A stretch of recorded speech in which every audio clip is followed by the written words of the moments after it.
بسم الله الرحمن الرحيم عن ابن عمر رضي الله تعالى عنهما قال رسول الله صلى الله تعالى عليه وسلم إن الله جعل الحق على لسان عمر وقلبه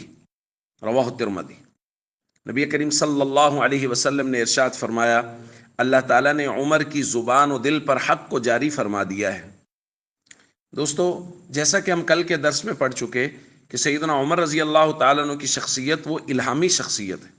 اسی لیے نبی کریم صلی اللہ علیہ وسلم نے فرمایا کہ اللہ نے عمر کی زبان پر بھی حق کو جاری کر دیا، یعنی عمر جو بولتا ہے وہ بھی حق ہے، اور دل پر بھی حق کو جاری کر دیا کہ عمر جو سوچتا ہے وہ بھی حق ہے۔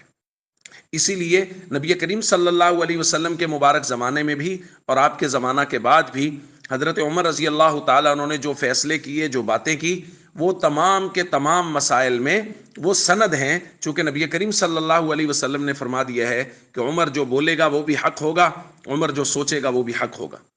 اور دوسری سند نبی کریم صلی اللہ علیہ وسلم کی طرف سے وہ اس طرح ہے کہ نبی کریم صلی اللہ علیہ وسلم نے ایک روایت میں فرمایا، فَإِنَّهُ مَن يَعِشْ مِنكُم بَعْدِي فَسَيَرَىٰ اخْتِلَافًا كَثِيرًا،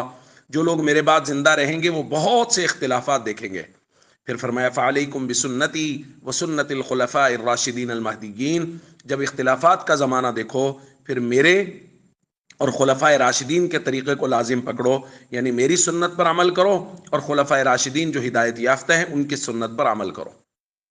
تو دوستو، حضرت عمر رضی اللہ تعالیٰ عنہ بالخصوص اور خلفائے راشدین بالعموم، ان کے لیے نبی کریم صلی اللہ علیہ وسلم کی طرف سے یہ سند جاری ہے۔ اس لیے جتنے مسائل میں بھی کوئی اختلافی مسئلہ ہو، اس میں حضرت عمر رضی اللہ تعالیٰ عنہ کی رائے آ جائے تو آنکھیں بند کر لیجئے اور سمجھ لیجئے کہ یہ فیصلہ عین منشائے نبی صلی اللہ علیہ وسلم کے مطابق ہے۔